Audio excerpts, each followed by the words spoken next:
जय हिंद दोस्तों, स्वागत है एक बार फिर से आप ही के अपने ऑफिशियल चैनल के अंदर, जहां पे आपको संविदा कर्मचारियों, आउटसोर्स कर्मचारियों, अस्थायी कर्मचारियों और आंगनबाड़ी बहनों, होमगार्ड वायु से संबंधित हर खबर सबसे पहले प्राप्त होती है।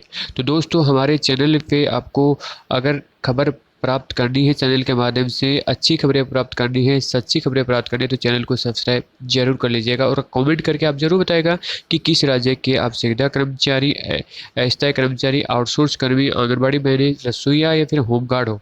तो आप कमेंट करके बता सकते हो आपकी क्या मांग है। हमारी मांग हमेशा यही रहती है कि संविदा कर्मचारी जब एक नियमित कर्मचारी के बराबर काम करते हैं तो उनको उतना वेतन क्यों नहीं मिल पाता। हालांकि जो मिलता है वो भी टाइम से नहीं मिलता। उस सरकारें आती रहती है, जाती रहती है और वायदे भी करती है कि अगर हम सत्ता में आए तो नियमितीकरण करेंगे, लेकिन बहुत कम ऐसी सरकारें होती है जो हमारे संविदा कर्मचारियों का जो वादा है वो निभाती है। तो अभी एक अच्छी खबर निकल कर के आ रही है, उसके बारे में हम जानने वाले हैं। तो आप हमारे साथ में लास्ट तक जरूर बने रहिएगा। सबसे पहले बात करता हूँ मैं दिल्ली की। दिल्ली के अंदर आपका 80,000 जो अस्थायी कर्मचारी है, संविदा कर्मचारी है, उनका आपका नियमितीकरण, स्थायीकरण को लेकर के प्रोसेस बहुत तेजी पकड़ चुका है। और बाकी हम 2-3 स्टेट का और जानने वाले हैं। केंद्र सरकार के अंदर जो हमारे संविदा कर्मचारी कार्यरत थे उनके बारे में हम जानने वाले हैं। तो स्टार्ट करते हैं। आप वीडियो को लास्ट तक जरूर देखिएगा, थोड़ा लंबा जरूर हो जाएगा, लेकिन आपको हर सारे डाउट इस वीडियो में मैं क्लियर करने वाला हूँ। अगर हमारा वीडियो आपको अच्छा भी लगता है तो आप शेयर भी कर सकते हो और कोई एडवाइस हो आपको वो भी आप हमको दे सकते हो। तो स्टार्ट करते हैं। तो अब सबसे पहले हम चलते हैं राजस्थान की ओर। राजस्थान में जब कांग्रेस सरकार बनी थी तो सत्ता में आने से पहले वायदा किया था कि हम अगर सत्ता में आए तो संविदा कर्मचारियों का नियमितीकरण करेंगे। तो आप देख सकते हो 2 साल सरकार को बने हुए हो गए, अभी इसके ऊपर थोड़ा ज़्यादा ध्यान दिया जा रहा है संविदा कर्मचारियों को। प्रदेश में 1.5 लाख से अधिक संविदा कर्मचारी है राजस्थान के अंदर। संविदा कर्मचारी को स्थायी नौकरी का तोहफा देने की सरकार तैयारी कर रही है, हालांकि कमेटी ने रिपोर्ट सौंप दी है। तो अब क्या प्रोसीजर इसमें फॉलो किया जाएगा तो आप देख सकते हो। इसमें एक्चुअली है क्या कि राजस्थान में जो आपका बोनस अंकों के फॉर्मूले की राहत देने की तैयारी चल रही है। अशोक गहलोत जी जो पिछले कार्यकाल में संविदा कर्मचारियों को नियमित करने के लिए बोनस अंकों के जरिए भर्ती करने की राहत दिखाई, जिसे संविदा कर्मचारियों ने 1 वर्ष के अनुभव पर 10 अंक और 2 वर्ष के अनुभव पर 20 अंक और 3 वर्ष के अनुभव पर 30 अंक देने का प्रावधान किया था। पहले तो यह भर्ती हो गई, लेकिन बाद में भर्ती विवादों में आने की वजह से अटक गई थी। अब हम बात करें स्थायी नौकरी की। कई वर्षों से आज थी हमारे संविदा कर्मचारियों को कि प्रदेश के विद्यार्थी मित्रों से लेकर के महिला बाल विकास विभाग की आंगनबाड़ी कार्यकर्ता, सहायिका, सहयोगिनी, लिपिक सहित अन्य कर्मचारियों को स्थायी नौकरी की आस है और भाजपा सरकार इसके समय में इसे स्थायी करने के लिए कमेटी गठित की थी, लेकिन उसे स्थायी नौकरी की उम्मीद कमेटियों की बैठक में ही दफन हो गई। संविदा कर्मचारियों की विभिन्न समस्याओं को लेकर के पिछले दिनों हुई बैठक में काफी चर्चा हुई। मुख्यमंत्री को जल्द रिपोर्ट दी जाएगी। संविदा कर्मचारियों के मामले में वित्त विभाग में अधिकारियों से चर्चा हो रही है। गोविंद सिंह जी डोटासरा शिक्षा मंत्री जी का बोलना है। तो आप देख सकते हो कि स्वास्थ्य, शिक्षा, पंचायती राज, महिला एवं बाल विकास, जलदाय, चिकित्सा सहित 9 विभागों के संविदा कर्मचारी कार्यरत हैं और मंत्री उप समिति की बैठक में सभी विभागों के कार्यरत संविदा कर्मियों को आपका देख सकते हो केहर को लेकर के चर्चा हो चुकी है और 6 बैठकों में हर कैडर पर चर्चा हुई है। और जल्द ही आपका स्थायीकरण का जो बोनस बेस पे आपके अगर नौकरी आपके 5 साल हो चुकी है तो अच्छे से आपको 30 नंबर मिलेंगे, जिससे आपको बहुत ईजी होगा थोड़ा पढ़ाई करके आपको जो स्थायी नौकरी लेने के लिए। तो ये राजस्थान की बात।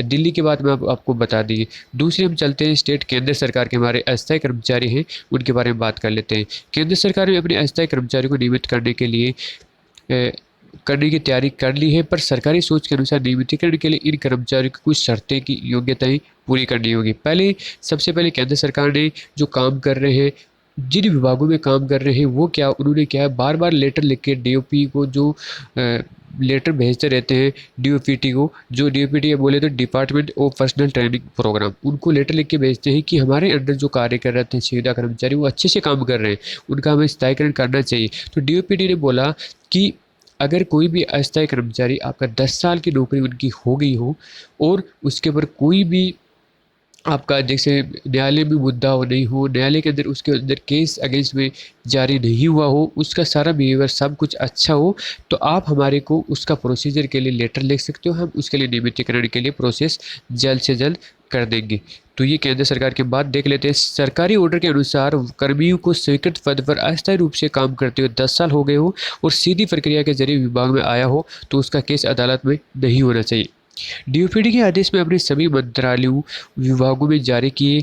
अब ये आदेश इसलिए जारी किए गए हैं क्योंकि उनके विभागों द्वारा इस संबंध में डीओपीडी को लगातार सवाल भेजे जा रहे हैं, जिसकी वजह से तो डीओपीडी ने ये क्लियर कर दिया कि जिससे 10 साल पूरे कर लिए हैं और यह नियमितीकरण लिखित परीक्षा साक्षात्कार जो भी विभाग तय करेगा, मतलब जिस विभाग में आप कार्यरत हो वो तय करेगा, आपकी लिखित परीक्षा लेगा या आपका जो वाइवा होगा, आपका कुछ भी साक्षात्कार लेगा, उस पर डिपेंड ये करता है। वो मंत्रालय या विभाग सामान्य नियमों के तहत नियुक्ति प्रक्रिया 6 माह के अंदर पूरी करनी होगी। और उसके बाद में यहाँ तक कहा गया है कि ऐसे सभी योग्य कर्मी स्थायी होने की प्रक्रिया में नहीं आते जिसे इसके जारी रखा जाएगा। तो आप देख सकते हो ये आपका जो केंद्र सरकार के अंदर कार्य करते हैं। दूसरे हम ले लेते हैं उपनल के जो 60 वर्ष तक नौकरी करेंगे। आप देख सकते हो उपनल कर्मचारी, उत्तराखंड की बात कर रहा हूँ मैं। आउटसोर्स कर्मचारियों की उपनल सेवा की अवधि बढ़ाएगी। अब हमारे जो उपनल के अंदर कार्यरत है उपनल कर्मचारी, उनको अब आपकी जो नौकरी है वो 60 वर्ष तक दी जाएगी। तो ये अच्छी खबर हमारे उत्तराखंड से भी आ रही है।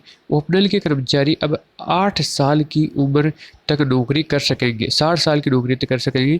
इसके लिए उन्हें नियोक्ता विभाग में मानक के पूरे करने होंगे। और उपनल प्रबंधन ने सूचना अधिकार आरटीआई के तहत ये जानकारी दी। उपनल के माध्यम से 20,000 से ज़्यादा कर्मचारी सरकारी व प्राइवेट संस्थाओं में कार्यरत हैं। इससे 3,000 से ज़्यादा लोग 10 साल की सेवा भी पूरी कर चुके हैं। उपनल के नियम अनुसार 10 साल तक के काम देने की शर्त थी और उसे उक्त 3,000 लोगों पर हर वक्त तलवार लटकती रहती थी। तब उपनल प्रबंधक के ताज़ा रुख इन्हें राहत मिल गई। आरटीआई के तहत उपनल में प्रबंधक की अब बात करें तो कार्मिकों की सेवा शर्त के बाबत जानकारी मांगी गई थी। दरअसल वर्ष 2008 में फिर वर्ष 2016 में जारी अलग अलग शासनादेशों में कार्मिकों की सेवा अवधि की तय की गई। इस दोनों जियो में अनुसार आउटसोर्स पर आधार एक व्यक्ति उपनल के जरिए सिर्फ 10 वर्ष तक की नौकरी कर सकता है। अब आरटीआई के जवाब में उपनल के लोक सूचना अधिकारी डीजीएम मेजर हिमांशु रौतेला ने बताया कि उपनल के माध्यम से कर्मचारी 60 साल तक सेवा कर सकता है। अब 10 साल की कोई शर्त नहीं है। उपनल के एमडी ब्रिगेडियर ने बताया कि फरवरी में होमगार्ड भी हटाए गए थे और 10 साल की सेवा शर्त के आधार पर उनको कर्मचारी को हटाने के आदेश दे दिए गए थे। तो ये शर्तें हटाई गई कि वर्ष 2016 में शासन आदेश के अनुसार 10 वर्ष तक की ही कर सकते थे काम। अब नियमित कॉन्ट्रैक्ट करते हुए 10 साल से ज़्यादा भी नौकरी अब कर सकते हैं। अब देख सकते हो 20,000 से ज़्यादा लोग नौकरियां कर रहे हैं उपनल के माध्यम से। 3,115 लोग 10 वर्ष से ज़्यादा नौकरी कर चुके हैं और मानक पूरे तो चलती रहेगी नौकरी। जो ये मानक पूरे करते रहेंगे उनकी नौकरी ये चलती रहेगी 60 साल की उम्र तक। संबंधित विभाग में पद रिक्त और हो उससे नियमित जरूरत होना चाहिए। स्वास्थ्य के लिहाज से कर्मचारी फिट होना चाहिए। कर्मचारी का आचरण अनुशासित और ड्यूटी के प्रति कर्तव्यनिष्ठ होना चाहिए। संबंधित पद पर स्थायी कर्मचारी की नियुक्ति तथा आउटसोर्स कर्मचारी सेवा बनी रही। स्थायी भर्ती के कर्मचारी की नियुक्ति का आउटसोर्स से रखे गए कर्मचारी को हटाना होगा। तो आपने देखा ये थी आज की मुख्य खबरें। आपके राज्य में क्या प्रोसेस चल रहा है, किस राज्य के आप संविदा कर्मचारी हो, अगर जानना चाहते हो तो कमेंट बॉक्स से आप जान सकते हो। आप कमेंट में जरूर बताइएगा कि आपकी क्या दिक्कत है और किस राज्य के आप संविदा कर्मचारी हो, आउटसोर्स कर्मचारी हो, जिससे आपके लिए भी खबर हम नेक्स्ट टाइम पे लेकर के हाजिर होते रहेंगे। बाकी आपको अपना समर्पित चैनल बिल्कुल मंत्रा न्यूज जिस पे बने रहिएगा और चैनल को सब्सक्राइब अपने साथी दोस्तों में शेयर भी करते रहिएगा। वीडियो देखने के लिए धन्यवाद। जय जय भारत।